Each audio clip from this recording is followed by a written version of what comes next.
we have seen in the previous lecture that electric field due to a charge q at a distance r from that charge q is 1 upon 4 pi epsilon naught q upon r square. So it is having inverse square proportion, means electric field is inversely proportional to the distance square. Similarly, force is also inversely proportional to distance square. We have seen while we studied the Coulomb's law. Yes?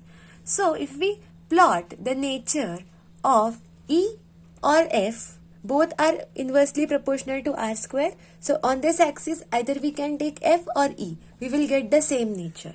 And on this axis, we are taking R. If we plot that, we get a curve this way, which is showing us the inverse square nature, which is showing that F is inversely proportional to R square and E is also inversely proportional to R square. In the previous lecture, we have studied the electric field.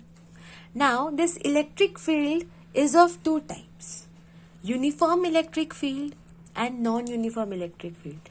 As discussed earlier, the electric field is always described by the electric lines of force. Okay, as the magnetic field is described by the magnetic lines, as we had seen in the previous lecture, electric field is represented by electric lines. Okay, now what is the significance of these electric lines? The denser the electric lines will be in a particular region, more will be the value of electric field in that region. Okay, for example, see here in this region, if I place a certain area perpendicular to this, how many lines are passing? 2 lines are passing. But if I take this same area here, how many lines are passing? 3 lines are passing. So I can say that wherever more field lines are present, there the field is more. Okay, so here in this region, the field is less as compared to here, because here 3 lines of force are passing, but here only 2.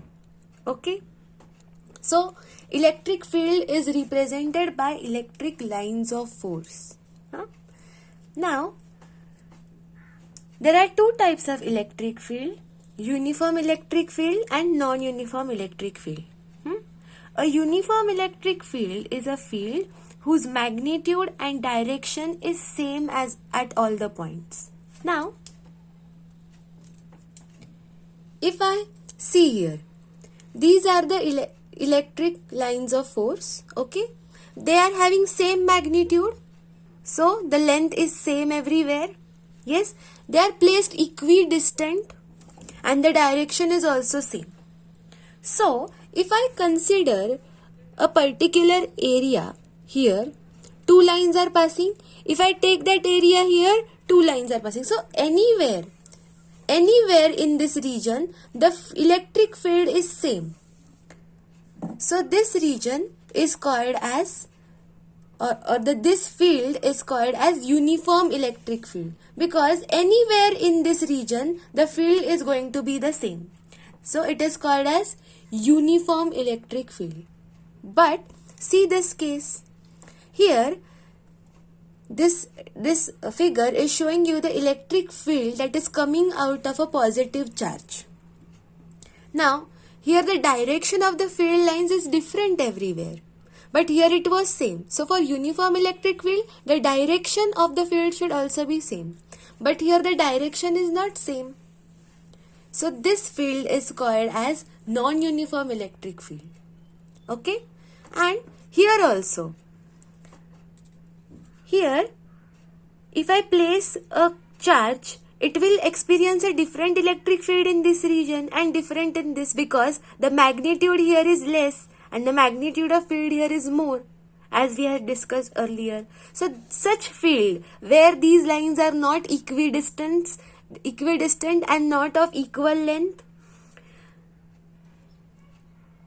here also the field is non-uniform electric field. Okay, a field whose magnitude and direction is not same at all the points, such field is called as non-uniform electric field. and a field whose magnitude and direction is same at all the points, such field is called as uniform electric field. So these are the types of electric field. Okay. So we know that force is equal to 1 upon 4 pi epsilon naught if q, two charges of magnitude q are placed at a distance r from each other. So the force between them will be given by 1 upon 4 pi epsilon naught q square upon r square. Similarly, if I have to find electric field due to charge q, which at point which is at a distance r from that charge q, then the electric field will be given by 1 upon 4 pi epsilon naught q upon r square. Now, we all know that work done is force into displacement. Yes? So, force is 1 upon 4 pi epsilon naught q square upon r square. Yes?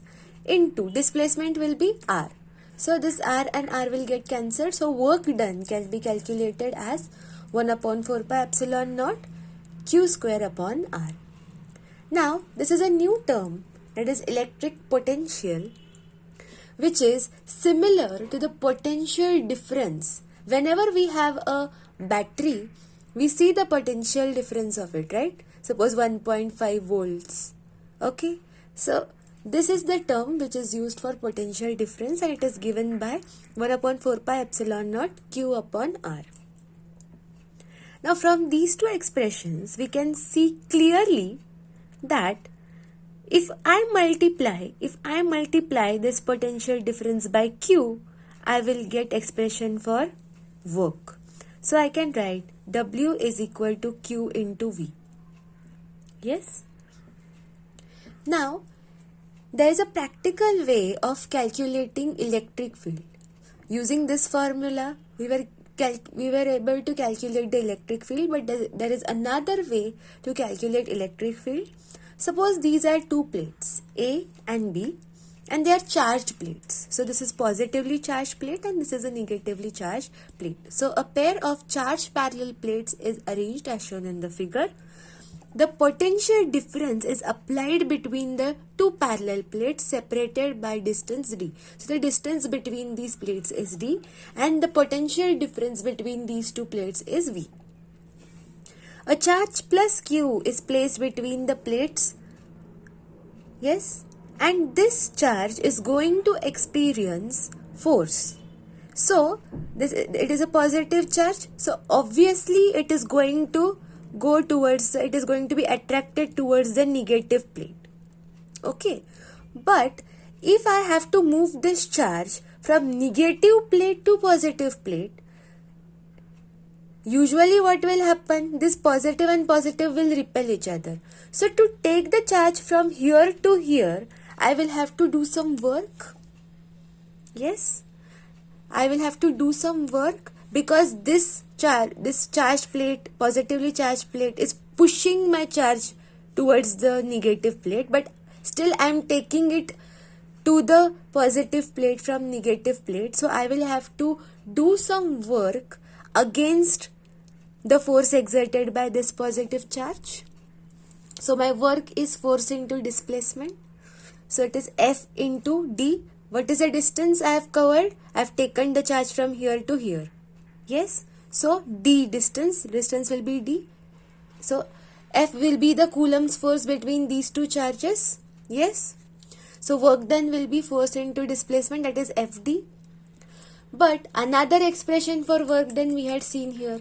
That was work done is equal to Q into V. So just equate these two. This is second expression.